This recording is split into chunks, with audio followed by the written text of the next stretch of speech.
स्वामी जी, अध्यात्म से स्वास्थ्य की ओर, आरोग्य की ओर कैसे आपका रुझान हुआ और इस क्या कारण था कि आप एक योगी बनते बनते आप एक हॉस्पिटल आपने आरंभ किया, आप स्वयं चिकित्सक बने, आपने उसकी पूरी स्टडी भी की। इसके पीछे क्या कारण है? नमस्कार प्रेमियों।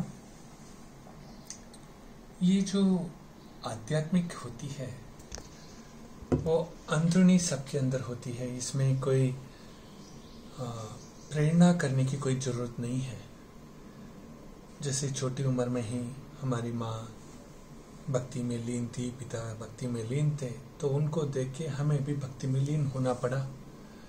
3 साल की उम्र में ही हमने पूरे हमारे बालाजी का सुप्रभात और वेंकटेश्वर सहस्रनाम ये सब हमने बोलने लग गए थे। फिर 5 साल की उम्र से मेरा ध्यान चल रहा है। आज 54 साल का हूँ।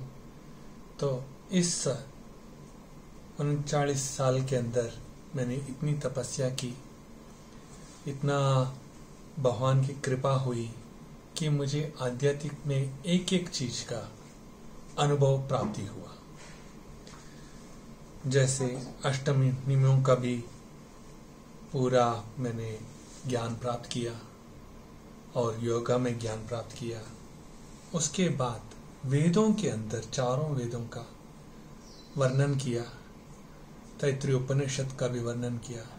इसके बाद हमारे जितना भी ये 3 स्कूल्स ऑफ थॉट जो कहते हैं, अद्वैत, द्वैत और विशिष्टाद्वैत, इन तीनों को एकजुट बना के किताबें भी हमने लिखी हैं। एक कारण हमेशा होता है कि एक व्यक्ति वो आध्यात्म की ओर बढ़े या चिकित्सा की ओर बढ़े, उसके पीछे कुछ ना कुछ कारण होती है।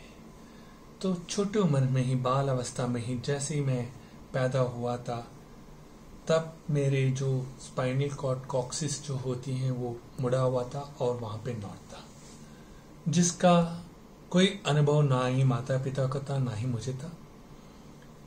और जैसे जैसे उम्र बढ़ते गया, 13वें साल से लेके कमर का दर्द चालू होने लगा, सिर का दर्द चालू होने लगा, घुटनों में दर्द होने लगा।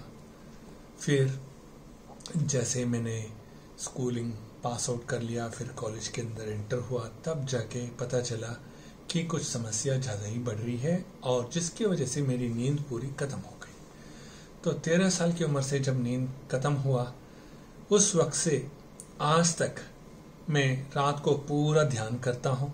सवेरे 5:30 या 6:30 तक मैं ध्यान करके उसके बाद नहा धो के फिर से जो हमारे अर्चा है, जो मूर्ति विग्रह है, उन सबका अभिषेक करके फिर 9 बजे के करीब मैं यहाँ पे आता हूँ।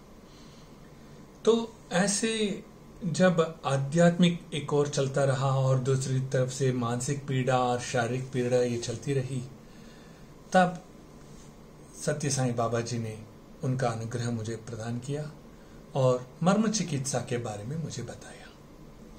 और एक वक्त ऐसे हुआ कि 94 में बाबा व्हाइटफील्ड में थे, समर शवर्स में।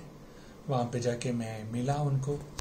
मिलने के बाद उन्होंने मेरे से वचन भी गवाए। फिर 94 अगस्त में फिर से वो वहीं पे ही थे। तब मैं जब जैसे ही गया वहाँ पे सेवा होने के बाद प्रशांति निलय में, उन्होंने कमर में जोर से एक हाथ मारी तो मेरी स्पाइन, पूरी रीढ़ की हड्डी सीधी हो गई। फिर उन्होंने बोला जाओ स्कैन कराओ। स्कैन भी करवाया, बिल्कुल हड्डियां सीधी। और डॉक्टर मेरे जो दिल्ली में मेरे साथ सेवा में आए थे, वो लोग बिल्कुल हैरान, ये कैसे हो गया। उनको भी कुछ शंका था बाबा के इसमें, मगर बाबा ने जो किया था वो मर्म चिकित्सा थी, उसके बारे में हमें पता भी नहीं था, मर्म चिकित्सा का नाम भी नहीं सुना। चलिए, मेरा तो पूरा जीवन जो मैंने पढ़ाई किया था वो फाइनेंस और लॉ में किया। और उसके बाद जैसे ही प्रेरणा बढ़ी, बाबा की ओर गए। हम बहुत सेवा किए, दिल्ली में भी किए और पुट्टपर्थी में भी किए। करते करते एक ऐसे भी वक्त आया कि बाबा से मुझे बिछड़ना भी पड़ा। लोगों ने मुझे गलत समझकर उनसे दूर भी करवाया, जो बाबा खुद उन्होंने संकल्प लिया था ऐसे। फिर उसके बाद 2009 में बाबा ने जब मुझे वापस बुलाया और मेरा और उनका जो वहां पे इंटरव्यू हुआ उनके कमरे के अंदर, वो इंटरव्यू का फोटो भी ऊपर है सामने।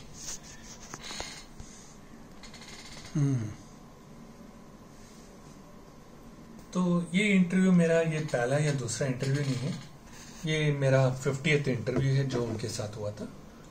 तो उसमें उन्होंने यही बताया कि तुम्हारा जीवन अब सेवा में है, तुमने जो सेवा अभी तक किया है वो बहुत ही छोटी मात्रा में किया है। अभी संसार के लिए तुमने एक लोगों को जो रोगी हैं उनको निरोग बनाना है, बिना दवाई का, बिना ऑपरेशन का।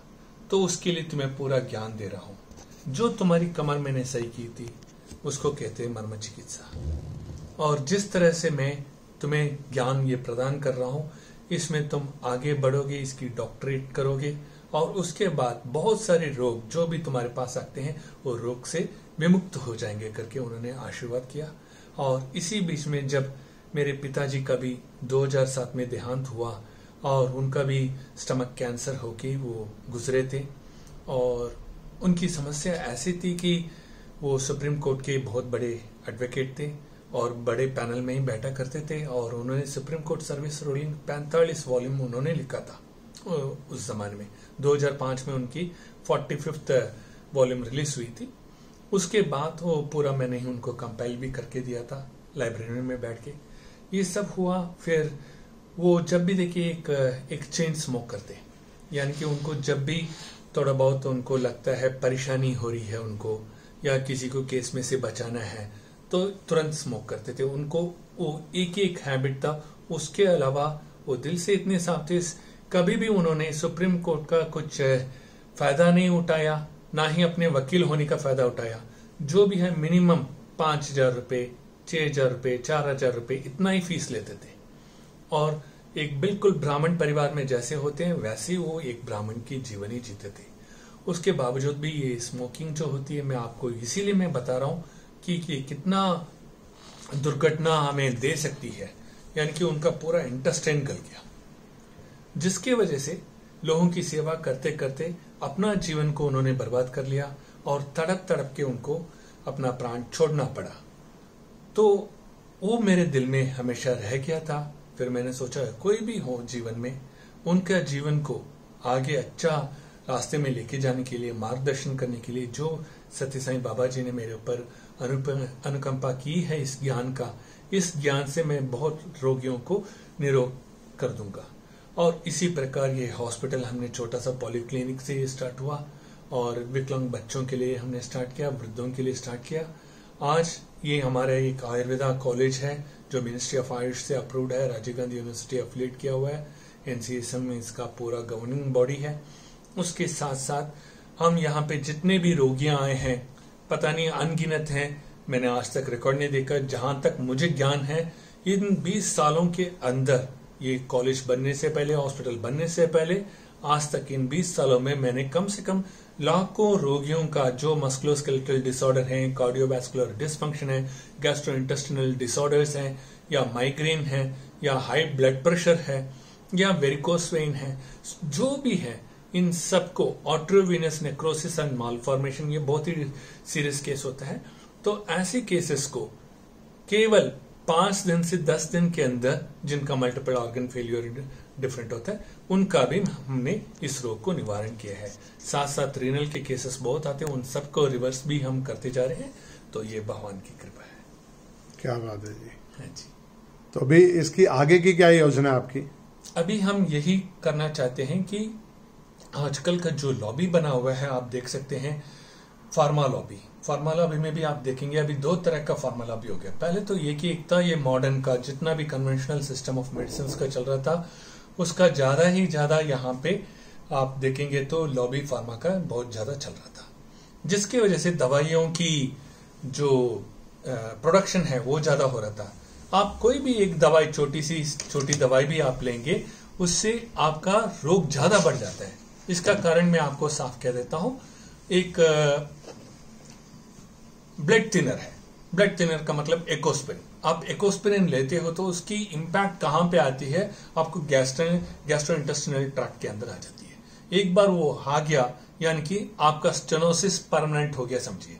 छोटे से ब्लड क्लॉट के लिए आपने ब्लड थिनर लिया, ब्लड थिन तो ब्रेन से तो वो ठीक हो गया, स्ट्रोक लगा, थोड़े दिन के बाद वो स्ट्रोक सही होने में तो टाइम लगता ही है, मगर ये एलोपैथी से कभी भी नहीं होगा, क्योंकि एक ना लेफ्ट साइड पैरालिसिस होता है या राइट साइड पैरालिसिस होता है, हमेशा वो बिस्तर में पड़े रहते हैं, मगर ब्लड थिन तो हो ही जाएगा। उसके बाद उनके जीवन में जो घटना आती है कि अपने आप वो निर्भर नहीं हो पाते, आत्मनिर्भर नहीं हो पाते, दूसरों के ऊपर निर्भर होना पड़ता है, उसको हम विमुक्त करवाते हैं यहाँ पे। तो ये लॉबी जो है वो एकोस्पिरिन हो, ऐसे ही हमारा जो डायबिटीज है उसके लिए इंसुलिन देते हैं बहुत लोग, या मेटफॉर्मिन देते हैं, वो बहुत ही गलत है। वो मेटफॉर्मिन लेने से भी आपको कहाँ पे इम्पैक्ट आएगा, गैस्ट्रोइंटेस्टिनल ट्रैक्ट। ये एक ट्रैक्ट के वजह से आपको मल्टीपल ऑर्गन डिस्फंक्शन होती है। वो पहले किसको खराब करती है, आपका लिवर को खराब करती है। लिवर जैसे ही खराब होता है तो किडनी अपने आप डैमेज होने लगती है, रीनल फैक्टर्स डैमेज होने लग जाते हैं, तो वाटर रिटेंशन ज्यादा होता है, फिर वो लिवर में और रीनल में बढ़ जाती है, फिर उसके साथ साथ रेस्पिरेटरी डिसऑर्डर्स लंग्स में जाके बढ़ जाती है। उसकी वजह से हार्ट पंप अच्छा नहीं होता और लेफ्ट वेंट्रिकल्स बंद हो जाती हैं और करोनरी और पर्मनरी आर्टरीज का पंपिंग बहुत ही कम हो जाता है, जिसकी वजह से आपको न्यूट्रिशंस और ऑक्सीजनेटेड ब्लड सप्लाई कम होके वो ब्लड क्लॉट से लेके आपको स्टेनोसिस नेक्रोसिस तक पहुंच जाती है। तो इस बीमारी का कारण क्या है, मूल कारण क्या है, ये फार्मा लॉबी। वो थोड़े वक्त के लिए हमने लेना है। एक किसी को किसी हैबिट्स की वजह से कुछ हो गया तो उस वक्त वो एक इंटरिम रिलीफ कहा जा सकता है। इसके लिए मैं ये नहीं कहता कि फार्मा लॉबी को ही हटाना है, नहीं, रखिए, मिनिमम रखिए। जब आपको जरूरत है एक्यूट और क्रॉनिक केसेस में, तब एलोपैथी का आप यूज कीजिए। उसके बाद पोस्ट सर्जिकल हो गया या एक ट्रीटमेंट होने के बाद पोस्ट ट्रीटमेंट के लिए आप आयुर्वेदा जो हमारे पद्धति है उस पद्धति में आएंगे, तब आप हमेशा रोग निवारण हो सकते हैं। यानी कि पौष्टिक आहार लीजिए, एक्सरसाइज कीजिए, योगा कीजिए, ध्यान कीजिए। ये कल्चर हमारी खत्म होने के वजह से ही आज फार्मा इंडस्ट्रीज बहुत ही अच्छा प्ले कर रहे हैं। इसी तरह से आयुर्वेदा भी, मैं एक बात कहता हूँ, मैं केवल एलोपैथी का कन्वेंशनल का नहीं कहता, आयुर्वेदा का भी कहता हूँ। आयुर्वेदा में हमारा त्रिदोष के ऊपर ही हम काम करते हैं, वात पित्त और कफ का। और वात पित्त कफ नेचर के अंदर, जड़ी बूटियों के अंदर भी है। अब एक इंसान के अंदर कौन सा दोष ज्यादा कमी पाई जाती है, कौन सा दोष ज्यादा पाई जाती है, उसको देखना है। इसी प्रकार से एक जड़ी बूटी लेते हैं, उसके अंदर भी दोष होते हैं, उस दोष में कौन सी ज्यादा है, कौन सी कम मात्रा में है, इन दोनों को बैलेंस करके उसको देना है। तो अभी तो हम ऐसे नहीं करते। यहाँ पे भी फार्मा इंडस्ट्री बना हुआ है, आप देखेंगे सब तरह के मेडिसिन तैयार उपलब्ध मिलते हैं आपको बाजारों में। इसकी वजह से क्या होता है, पूरा रोग निवारण नहीं होता। तो लोग क्या करते हैं, आयुर्वेदा बेकार है तो हम एलोपैथी यूज कर देते हैं करके हो जाते हैं। एलोपैथी का एक स्टैंडर्ड सिस्टम है, उस वक्त आपके सिस्टम के अंदर कोई भी खराबी है उसको दूर कर देता है, मगर रूट से तो, जड़ से तो नहीं निकालता। इसीलिए ये वैद्य पद्धति जो होती है, आयुर्वेदा डॉक्टर्स अलग हैं, वैद्य अलग हैं। जो वैद्य पद्धति होती है वो क्या करते हैं, जड़ी बूटियों को अपनी जहां पे ही उगाते हैं, उस जड़ी बूटी को निकाल के उसकी रसायन बनाते हैं, या उससे आपको च्यवनप्राश बनाते हैं या चूर्ण बनाते हैं। उसको खिलाने से उस दोष की मात्रा को देखे, केमिकल कॉन्स्टेंट्स को देख के जो बना के आपको खिलाते हैं, तो उससे रोग निवारण 100% होता है, 100%। तो इसीलिए अभी हम यही विचार लेके जा रहे हैं कि हम ये हॉस्पिटल और ये चिकित्सा ये जो कर रहे हैं वो तो टेम्पररी है। इसको आगे बढ़ाने के लिए हम औषधियों का यहीं पे उत्पादन करेंगे, यहीं पे रसायन बनाएंगे, और वो रसायन तत्काल के लिए, ये नहीं है हमने मैन्युफैक्चर कर दिया और इसकी प्रोडक्शन को हम सेल में लग गए, नहीं। यहाँ पे रोगी आएंगे और इसी तरह से बहुत सारे सेंटर्स बनाएंगे जहां पे उनको ऐसे वहीं का वहीं तत्काल बना के उन रोगियों को निवारण कर पाए। क्या बात है, बहुत खूब जी, बहुत बहुत धन्यवाद स्वामी जी। धन्यवाद, प्रणाम। सबको मेरा आशीर्वाद।